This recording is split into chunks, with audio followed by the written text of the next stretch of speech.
Hi friends, now let's take a break from physics and study some mathematics. You'll be annoyed. You might say क्या sir फिर से mathematics में physics पढ़ाई है ना? नहीं, this portion of mathematics is important for us in physics. Today we are going to study a branch of mathematics called calculus.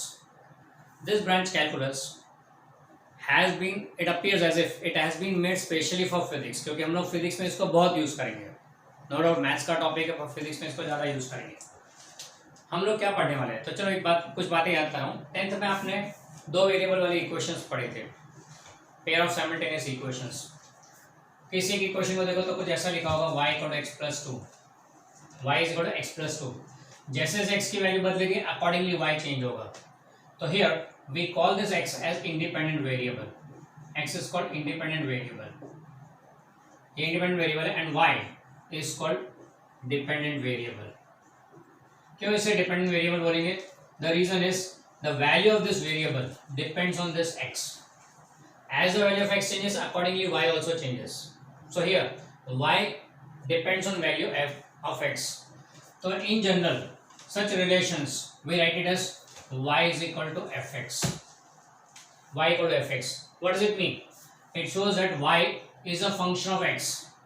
Y is a function of x. यहाँ पे x is an independent variable and y is a dependent variable. This y depends on x with some relation. One of the relation will be this one. One of the relation might be this one. यानी y का x का relation है वो बताता है ये. And this f is read as function. So we say y is a function of x. इसलिए तो मैथ्स में ऐसे फंक्शंस डिफाइन करते हैं. अब वेरिएबल डिपेंडिंग अदर वेरिएबल, तो जिस पे डिपेंड करता है वो इंडिपेंडेंट वेरिएबल है एंड जो डिपेंड कर रहा है वो डिपेंडेंट वेरिएबल हो गया. सो y is a function of x. This is how we represent it. अब इसका यहाँ पर क्या लेना देना है तो बात करते हैं न्यूटन की. न्यूटन को तो आप पहचानते हैं नाम से, सिर्फ नाम ही काफी है. Who is Newton? Who was Newton? Newton was a person who formally started the study of motion. He is coined as father of mechanics. मतलब mechanics a branch of physics study motion, जिसकी शुरुआत formally and well mannered structured study जिन्होंने शुरू किया motion का, that is the person Newton.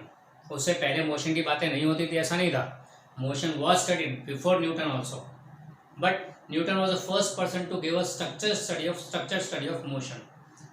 इसलिए उनको father of mechanics कहा जाता है.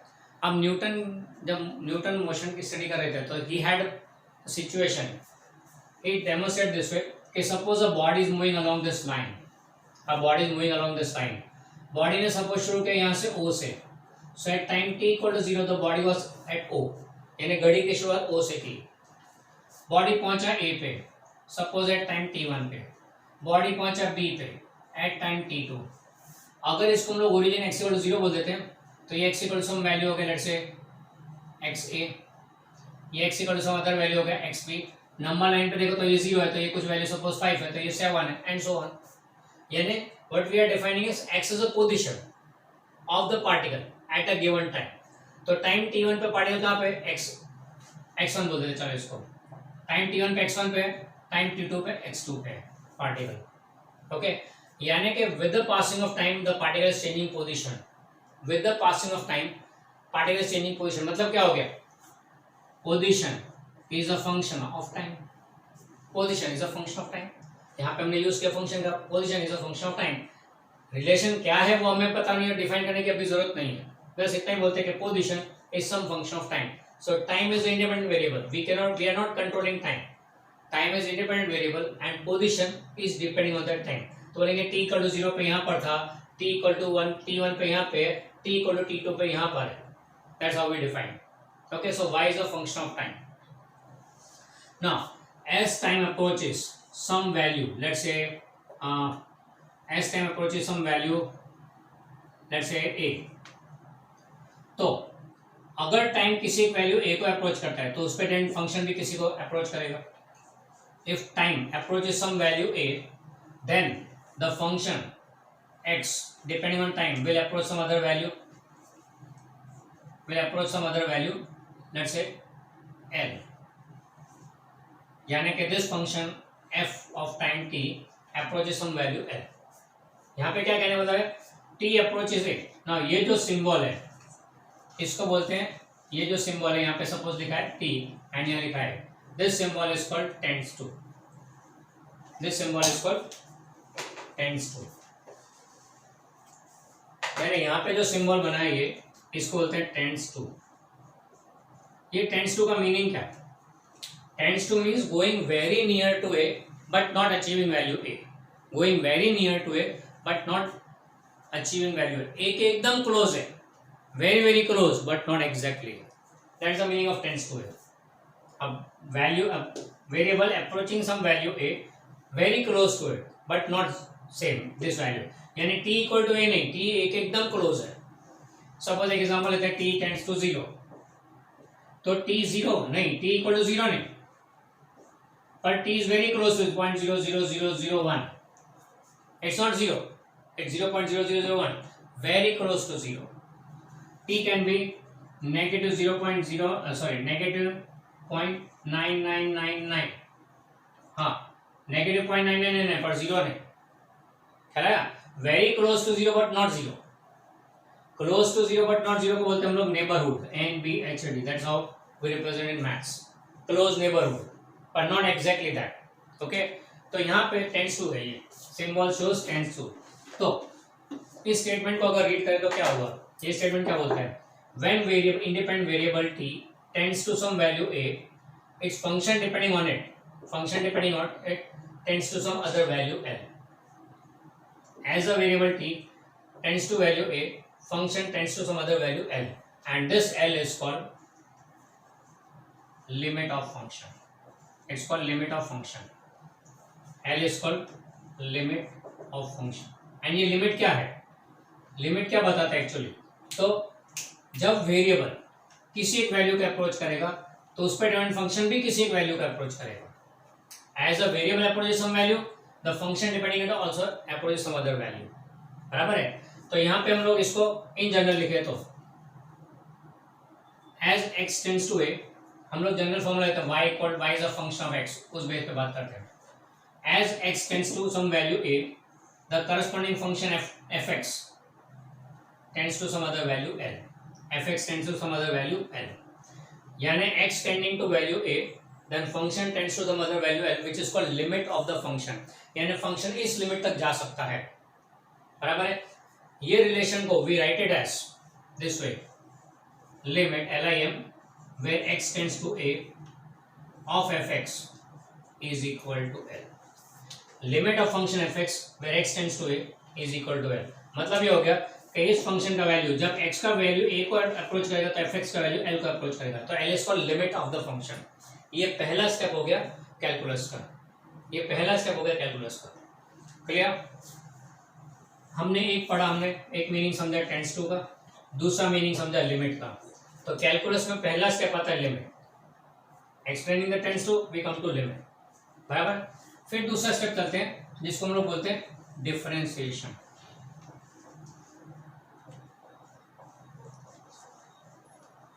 डिफरेंशिएशन ना, डिफरेंशिएशन क्या चीज है वो समझते हैं। वेरिएबल x है, तब फंक्शन की वैल्यू fx है, यानी कि y है, बराबर? अगर वेरिएबल की वैल्यू बढ़ के x प्लस डेल्टा एक्स हो गई, ये x प्लस डेल्टा एक्स क्या है? वेरिएबल की वैल्यू इंक्रीज हुई, कितनी इंक्रीज हुई? डेल्टा एक्स, x थी, it was previously x, now it is x plus delta x, means it suffered an increment or change of delta x। तो variable में delta x जितना change हुआ, function में भी ऑब्वियसली चेंज होगा। Now the function of x plus delta x and we call it as y plus delta y, यानी y value था, change होकर y plus delta y हुआ, यानी चेंज कितना हुआ? डेल्टा y जितना। मतलब क्या हुआ कि when the variable changes by delta x, then function changes by delta y, यानी अगर वेरिएबल में चेंज हुआ डेल्टा एक्स जितना तो करस्पॉन्डिंग फंक्शन में चेंज हुआ डेल्टा वाई जितना। ओके, अगर वेरिएबल में चेंज हुआ डेल्टा एक्स जितना तो करस्पॉन्डिंग फंक्शन में चेंज हुआ डेल्टा वाई जितना। Studying the relative change in y with respect to x, change in function with respect to its variable, ये रेशियो हो गया, इसको बोलेंगे रिलेटिव चेंज इन वाई इसको बोलेंगे relative change in y. And इसको हम फर्दर लेते हैं limit delta x tends to 0, यानी जब ये चेंज बहुत छोटा है, वेरिएबल का चेंज बहुत छोटा, तो उस केस में this can be written as dy by D x. इसको लिखते हैं dy बाई डी एक्स। मतलब क्या हुआ ये, देखो x में चेंज हुआ डेल्टा एक्स जितना, करस्पॉन्डिंग y में चेंज डेल्टा y जितना, तो ये ratio delta y by delta x is the relative change. इसमें भी हमने ये चेंज इन वेरिएबल को बहुत छोटा ले लिया, minute change in delta x, तो सामने minute change in delta y आएगा, दोनों के रेशियो को आप लिखेंगे dy by D x. This we read it as, this relation we read it as differentiation of y with respect to x. This we read it as differentiation of y with respect to x.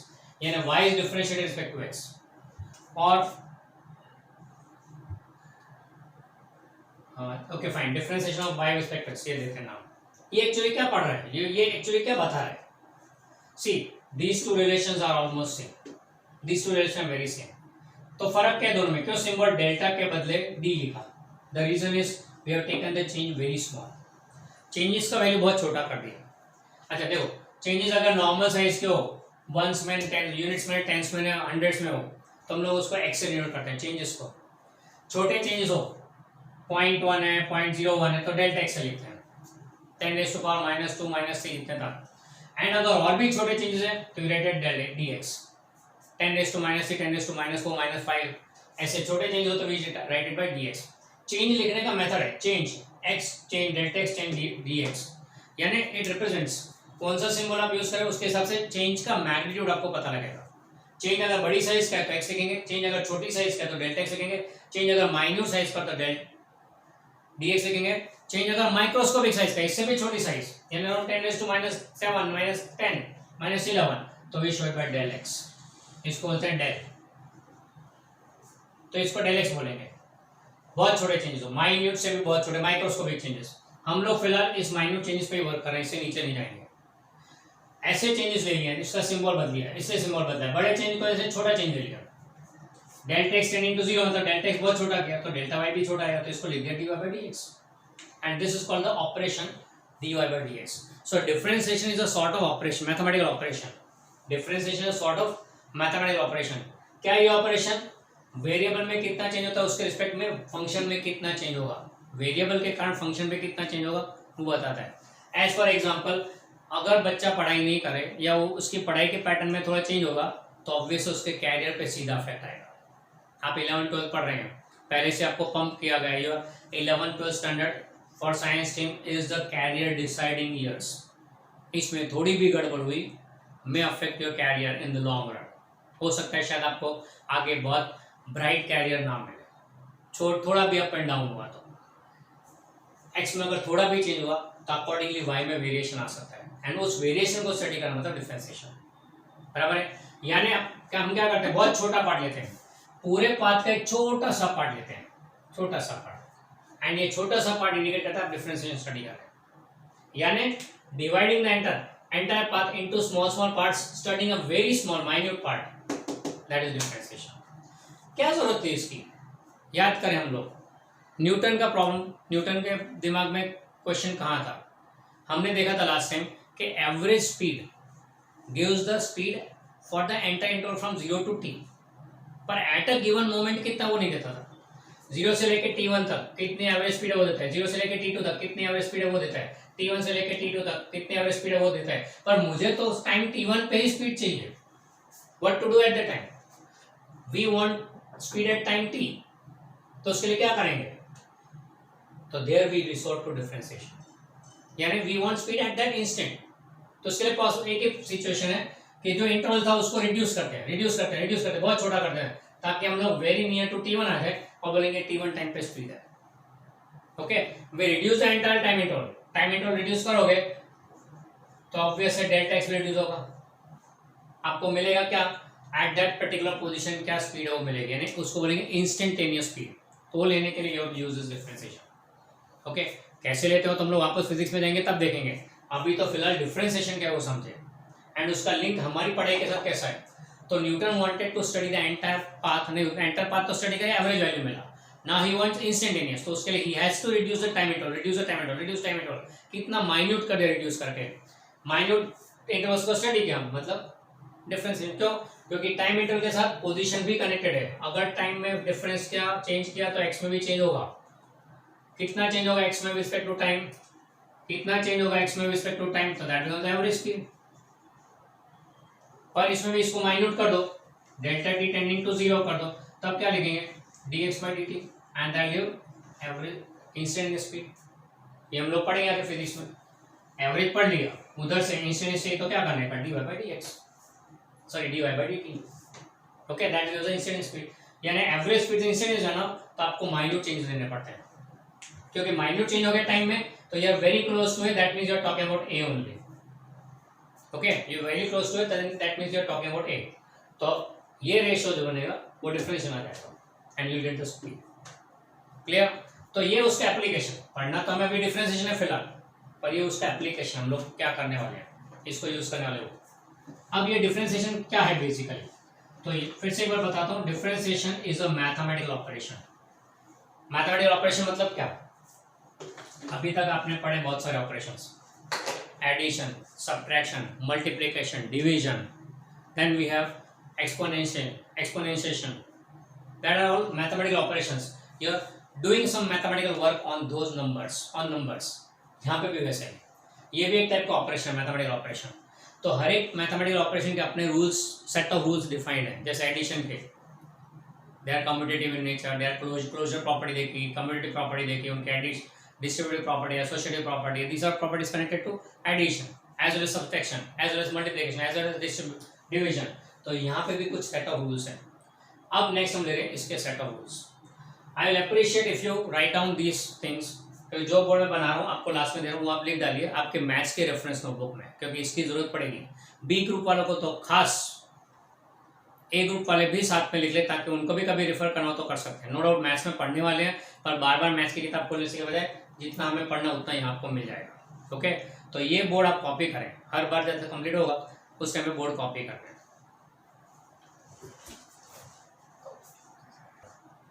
Now let's see some rules for differentiation, यानी ये operation में rules है कुछ जो defined है, देख लेते हैं। D by D x of some function f x plus g x, अगर दो फंक्शन का एडिशन है तो डिफरेंशिएशन क्या होगा, तो you have to differentiate each one individually, d by D x of g x. मतलब क्या होगा, दो फंक्शन का एडिशन है तो आपको डिफरेंशिएट करना है, तो क्या करना है, इंडिविजुअली डिफरेंशिएट करना है, एफ एक्स को एंड फिर जी एक्स को एंड ऐड देम, बराबर। कहाँ यूज होगा, तो suppose we have an equation y equal x square plus x plus 2, अब ये तो तीन टर्म हो गए, एंड अगर आपको dy बाई डी एक्स करना हो तो क्या करेंगे आप, तो d by D x of तीन हो गए, x square plus x plus 2, ये फंक्शन लिख दिया y की जगह। अब एक से ज्यादा टर्म हो तो क्या करना है, हर एक को इंडिविजुअली डिफरेंशिएट करने का, D by D x of X square plus D by D x of X plus D by D x of, चलेगा, this how you do it, okay. हर एक को इंडिविजुअली डिफरेंशिएट करने का, गॉट इट। चलो फिर आगे चलते हैं, दूसरा रूल। यहाँ माइनस हो तो क्या करेंगे, तो यहाँ माइनस हो जाएगा, प्लस है तो प्लस में, माइनस हो तो माइनस। अगर मान लो यहाँ पे माइनस होता है तो कोई बात नहीं है, माइनस एंड फिर हो जाएगा माइनस, ओके। तो प्लस हो तो प्लस करेंगे, माइनस हो तो माइनस करेगा। You have to differentiate individually each term. फिर तीसरी बात, फिर दूसरी बात, d by D x of some constant के इंटू एफ एक्स, यानी कोई वेरी कांस्टेंट कोफिशिएंट है, कोफिशिएंट के है, तो that coefficient is taken out and you have to do d by D x of that function of x. Coefficient constant को बाहर ले लेते हैं एंड फंक्शन का डिफरेंशिएशन करते हैं। एज फॉर एग्जांपल यहाँ पे 2x स्क्वायर होता तो यहाँ 2x कर लेते, तो यहाँ 2x स्क्वायर में 2 तो कांस्टेंट है, अच्छा यहाँ हो जाता फिर 2x स्क्वायर, तो 2 कांस्टेंट है, बाहर आ जाएगा D by D x of function x square,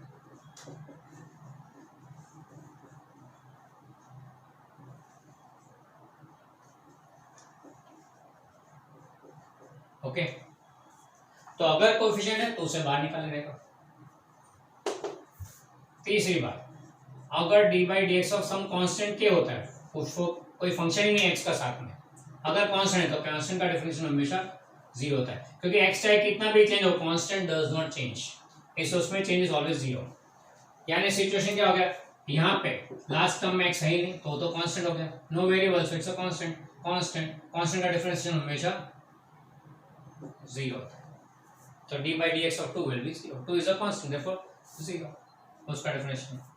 okay, and फिर एक और rule, d by D x of x raise to power n, तो इसके लिए क्या आएगा, एन आगे आ जाएगा मल्टीप्लिकेशन में, एक्स रेज टू पावर ऊपर एक कम हो जाएगा, खास ध्यान रखें एन आगे आ जाएगा ऊपर एक पावर कम, d by D x of x raise to n x raise to n minus 1, बराबर है, d by D x of n x x raise to n as n into x raise to n minus 1, power आगे आ जाएगा multiplication में, N ऊपर एक कम हो जाएगा power.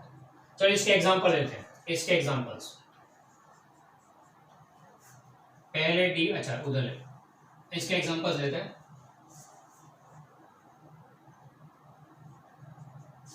D by D x of x raise to 5 suppose, तो क्या होगा, इसका पावर 5 है तो 5 आगे, x raise to power 5 minus 1 यानी कि 5 एक्स रेज टू 4। ओके, ये इसका डेफिनेशन हो गया एक्स रेज टू 5 का। चलो एक और लेते हैं, d by D x of X square, तो ये हो जाएगा पावर आगे आ गया, एक्स रेज टू ऊपर 2 माइनस 1 यानी 1 as it is.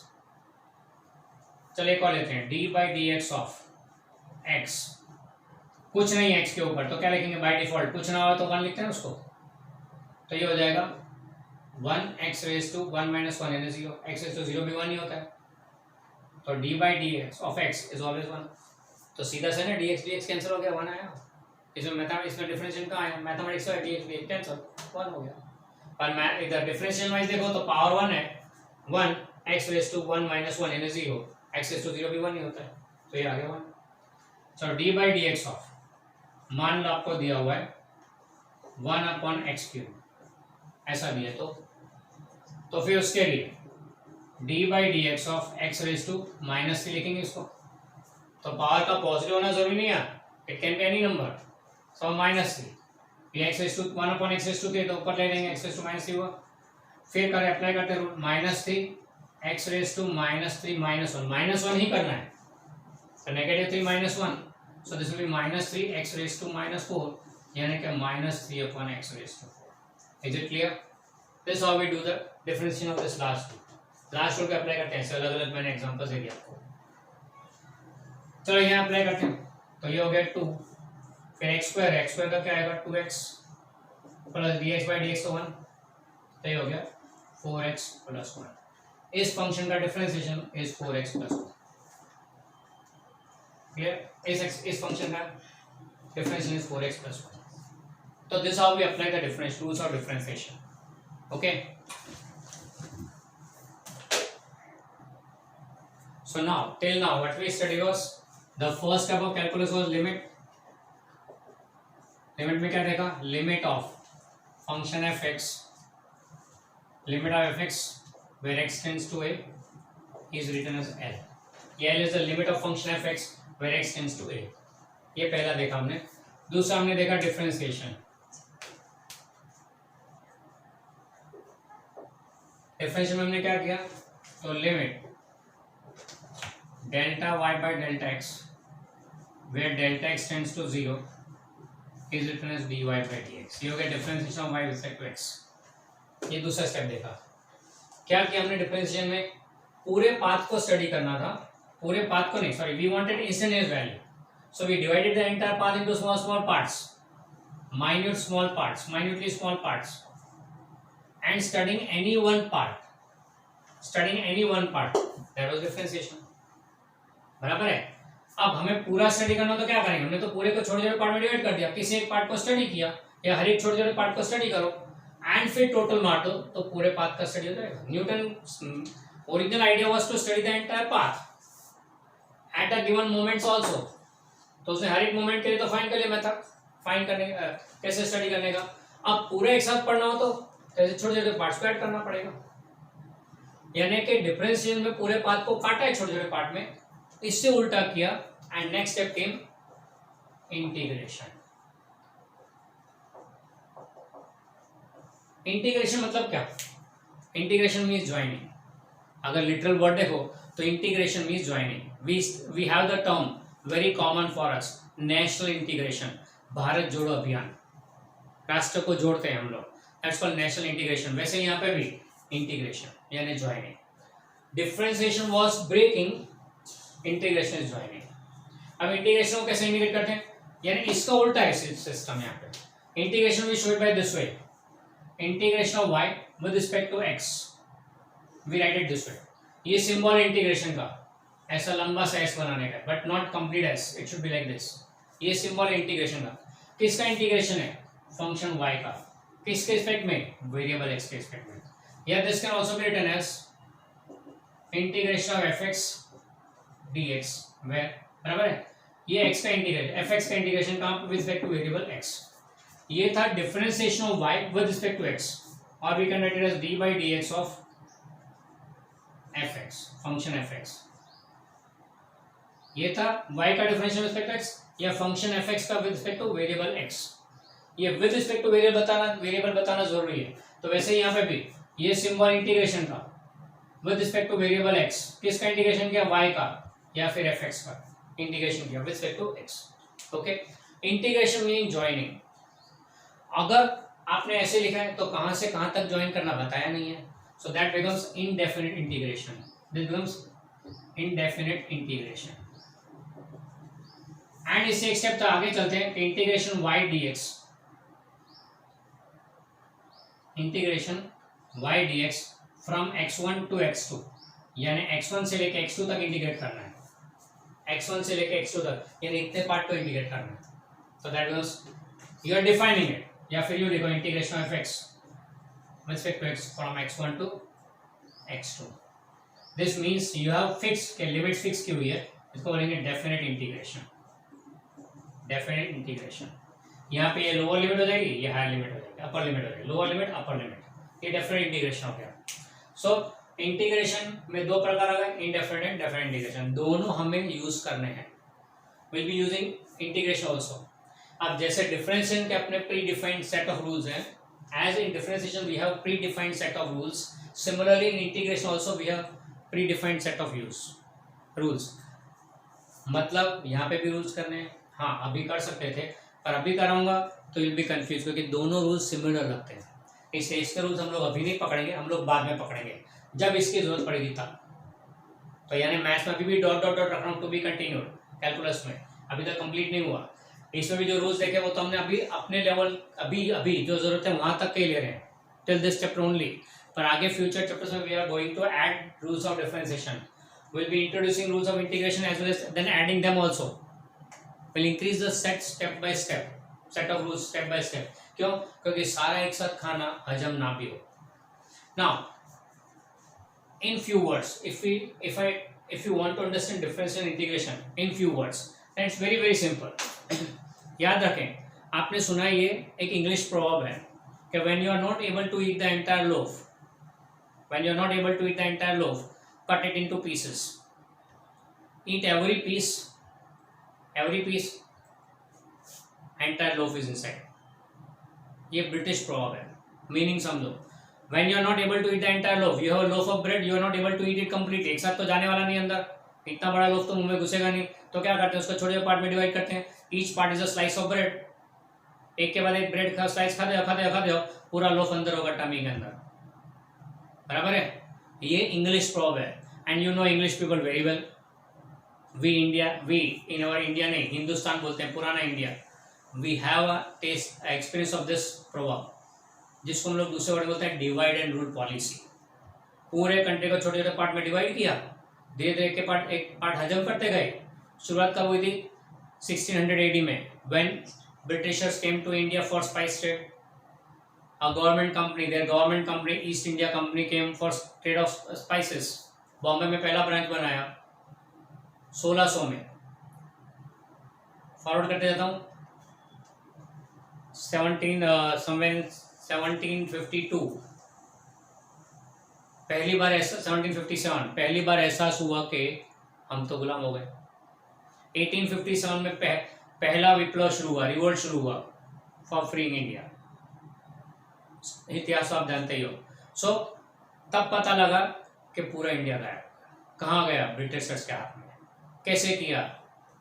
When you are not able to eat the entire loaf, पूरा हिंदुस्तान खा नहीं सकते, इसलिए उसको छोटे छोटे पार्ट में डिवाइड करते गए, एक के बाद एक पार्ट हजम करते गए, एक के बाद एक स्टेट्स, एक के बाद किंग को भरा फंसाते गए एंड हजम कर दिया पूरा। 1857 में पता चला कि पूरा इंडिया उनका गुलाम है। तब जाके अपराइजिंग शुरू हुआ, the fight for independence. Rest is the story. ये वही चीज है। When you are not able to eat the entire loaf, cut it into pieces, यानी डिफरेंशिएशन, एंड पूरा इकट्ठा अंदर हजम हो गया, इकट्ठा इंटीग्रेशन। सो काटना एंड जोड़ना दोनों अपोजिट टू ईच अदर है, दोनों अपोजिट टू ईच अदर है। इसे रूल्स भी almost opposite to each other, almost opposite to each other. तो जब हम पढ़ेंगे तब देखेंगे इसको। फिलहाल we have studied only differentiation. Rules for integration will be following later on when we'll take another math session.